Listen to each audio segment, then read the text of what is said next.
అధ్యక్ష yes yes the letter 7 ఉత్తమన్న మాట్లాడతారా ముఖ్యమంత్రి గారు? కూర్చోవాలనా? ఎందుకట్లా running comments? You are the chief minister, you are the leader of the house, why are you speaking like that? Harish Rao గారు వారు కోరుకున్నారు. ముఖ్యమంత్రి గారు, గౌరవ ముఖ్యమంత్రి గారు. స్పీకర్ సార్, తెలంగాణ సమాజానికి నీళ్ళు అనేవి ప్రాణప్రదాయిని. ముఖ్యంగా దక్షిణ తెలంగాణ, మహబూబ్ నగర్, రంగారెడ్డి, నల్గొండ, ఖమ్మం జిల్లా వరకు కృష్ణానది జలాల మీదనే ఆధారపడి జీవితాలు కొనసాగిస్తున్నాము. మహబూబ్ నగర్ జిల్లా 10 లక్షల మందికి పైగా వలసలు పోయి తట్ట పని, పార పని, మట్టి పని, బొగ్గుబాయి, ముంబై లాంటి వలసలు పోవడానికి కారణము 2009లో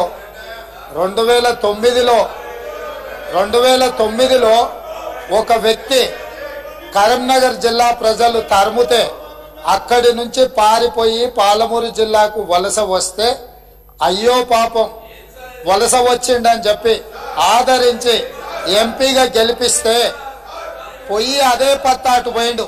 ఇవాళ అలాంటి జిల్లాకు సంబంధించి కృష్ణానది జలాల మీద చర్చ జరుగుతున్నప్పుడు ఆ మహానుభావుడు ఇక్కడికి రాకుండా ఫామ్ హౌస్లో దాచుకొని ఈరోజు తెలంగాణ సమాజాన్ని అవమానిస్తున్నాడు. ఇంతకంటే కీలకమైన అంశం ఈ తెలంగాణ సమాజంలో ఏమైనా ఉందా అధ్యక్ష? మీరు చెప్పండి. మీరు కూడా వికారాబాద్ జిల్లా కరువు ప్రాంతం నుంచి వచ్చిండ్రు కదా. ఇంత కీలకమైన చర్చ జరుగుతున్నప్పుడు తెలంగాణ సమాజానికి వాస్తవాలు చెప్పాల్సిన, వినిపించాల్సిన అవసరం వచ్చినప్పుడు ఈ సభ మొత్తం మా సాగునీటి పారుదల శాఖ మంత్రి గారు ప్రాజెక్టులను కేంద్ర ప్రభుత్వానికి ఒప్పజెప్పేదే లేదు, కృష్ణానది జలాలలో పరివాహక ప్రాంతం ప్రకారం 68% వాటా నీళ్లు తెలంగాణకి ఇవ్వాలని ఒక ప్రత్యేక రెజల్యూషన్ మూవ్ చేసినప్పుడు హుందాగా ప్రధాన ప్రతిపక్ష నాయకుడు వచ్చి ఇక్కడ కూర్చొని ఈ తీర్మానానికి మద్దతు పలికి తెలంగాణ సమాజమంతా తెలంగాణ హక్కుల మీద, తెలంగాణ నీళ్ల మీద ఒకే మాట మీద నిలబడ్డమని ఆంధ్రప్రదేశ్ నుంచి కేంద్ర ప్రభుత్వం వరకు ఒక సందేశాన్ని పంపాల్సిన సందర్భంలో సభకు రాకుండా ఫామ్ హౌస్లో దాచుకొని ప్రజలని తప్పుదోవ పట్టించడానికి వారిని పంపించి వారు పచ్చి అబద్ధాలు మాట్లాడుతున్నారు. ఏదేమైనా మొన్న నేను చూసినప్పుడు ఆ కుర్చీ ఖాళీగా ఉండే ఈరోజు ఆ కుర్చీలో పెద్దలు పద్మరావు గారు కూర్చున్నారు. వారికి ఆ బాధ్యత ఇస్తానన్న వారన్నా నెరవేరుస్తారు. దయచేసి ప్రతిపక్ష నాయకుడిగా పద్మారావు గారు నిజమైన తెలంగాణ ఉద్యమకారుడు, తెలంగాణ కోసం కొట్లాడేటోడు. వారిలాంటి వాళ్ళని పెడితే తెలంగాణ సమాజానికి మేలవుతుంది. నేను ఒకటే చెప్పదలుచుకున్నా, ఈరోజు ఉత్తమ్ కుమార్ రెడ్డి గారు సభలో ప్రవేశపెట్టిన ఈ ప్రాజెక్టులను అప్పజెప్పేది లేదు అనేది మొదటి అంశము. పరివాహక ప్రాంతం ప్రకారం 68% నీళ్లు అంటే 551 టీఎంసీల నీళ్లు తెలంగాణకు రావాలి అని వారు తీర్మానం ప్రవేశపెట్టినరు. దానికి అనుకూలమా వ్యతిరేకమా? మొదట ఆ విషయంలో స్పష్టత ఇచ్చిన తర్వాత మిగతా ఏ విషయాలైనా మాట్లాడమనుండ్రి. అంతే తప్ప ఇవాళ వాళ్ళ మాటల వల్ల, వాళ్ళ చర్యల వల్ల శత్రువులకు బలం చేకూరుతుంది. శత్రువులకు దొంగలకు సద్దిమూటం మోసే విధానం మంచిది కాదు. ఇప్పటికైనా దొంగ బుద్ధి మార్చుకొని తెలంగాణ బుద్ధి తెచ్చుకోవాలిగా అని చెప్పి నేను వారికి విజ్ఞప్తి చేస్తున్నా. స్పీకర్ సార్, ఇప్పుడు రేవంత్ రెడ్డి గారు కూడా తెలంగాణ ఉద్యమం గురించో తెలంగాణ గురించి మాట్లాడితే దయ్యాలు వేదాలు వెళ్ళించినట్టు ఉంటుంది. ఈయన మాట్లాడేది అధ్యక్ష. ఇప్పుడు ఈయన గారు కేసీఆర్ గారిని కరీంనగర్ నుంచి తరిమితే మహబూబ్నగర్ వచ్చిందన్నారు. ఆయన జీవితంలో ఓటమెరుగని నాయకుడు. సిద్దిపేటలో అయినా, కరీంనగర్ అయినా, మహబూబ్ నగర్ అయినా, గజ్వేల్ అయినా. మరి నిన్ను కొడంగల్ తరిమితే నువ్వు మల్కాజ్గిరికి వచ్చినావా? నువ్వెందుకు వచ్చినావు మల్కాజ్గిరికి? 1 వేలు మమ్మల్ని చూపిస్తే 2 ఏళ్ళు మిమ్మల్ని చూపిస్తాయి. అధ్యక్ష, ఇప్పుడు సబ్జెక్టు డైవర్ట్ అవుతుంది కానీ అదర్వైజ్ అంతకంటే ధీటుగా ఘాటుగా నేను సమాధానం చెప్పగలుగుతా అధ్యక్ష. But I don't want to deviate. Still I want to maintain restrain. అధ్యక్ష, ఈరోజు ఇప్పుడే Uttam Kumar Reddy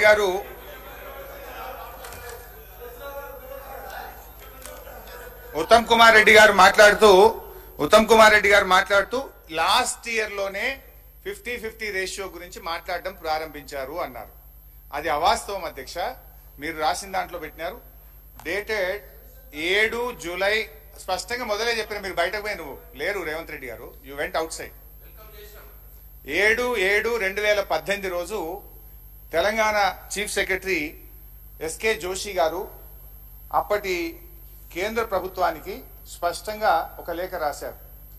As KWDT did not specify the shares of Telangana AP in order and KWDT2 is dealing with the same, the share of Telangana and AP out of inflows received to Srisailam and NSP may be shared in the ratio of 50-50 pending the final settlement by the tribunal.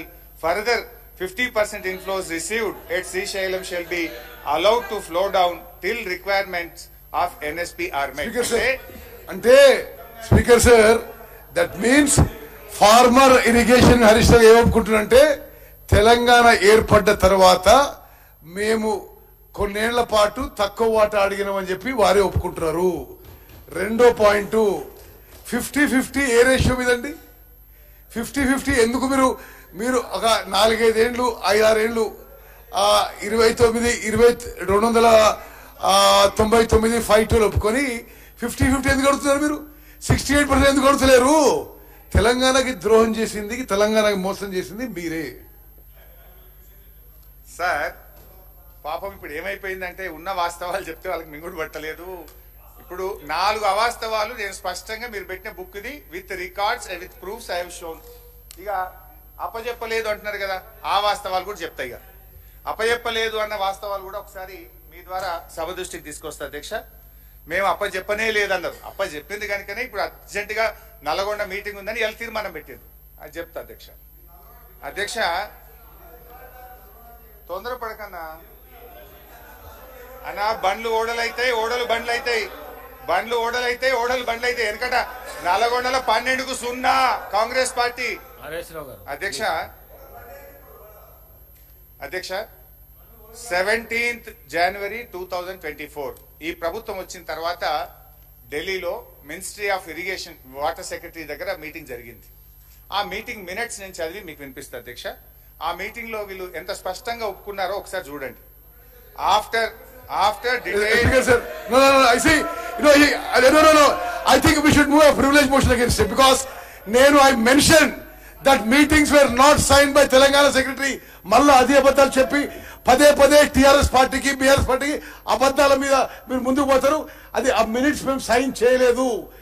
Central government ఏమి ఇచ్చిందో అది మీరు ఎక్కడికి వెళ్ళి తీసుకొచ్చిందో అది మీ ఇష్టం. Secretary Telangana has not accepted and wrote a correction letter for that. అది కూడా చెప్పండి మీరు అధ్యక్ష.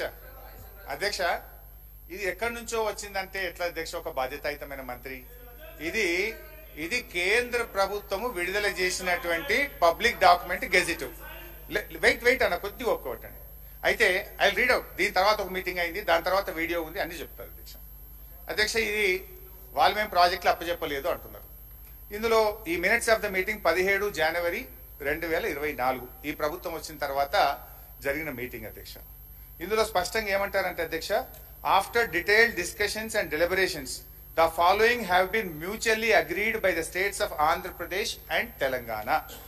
Both the states and KRMB will discuss and finalize the protocols for handing over the Nagarjuna Sagar Dam and Srisailam Dam and all 15 prioritized component outlets to KRMB and come out with a concrete action plan in this regard within 7 days.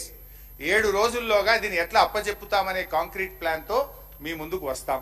2, both the states will hand over 15 prioritized components outlets of Nagarjuna Sagar project and Srisailam project to KRMB within 1 month time period. నెల రోజుల్లోగా ఈ project ను KRMB కి అప్పచెప్పుతాము.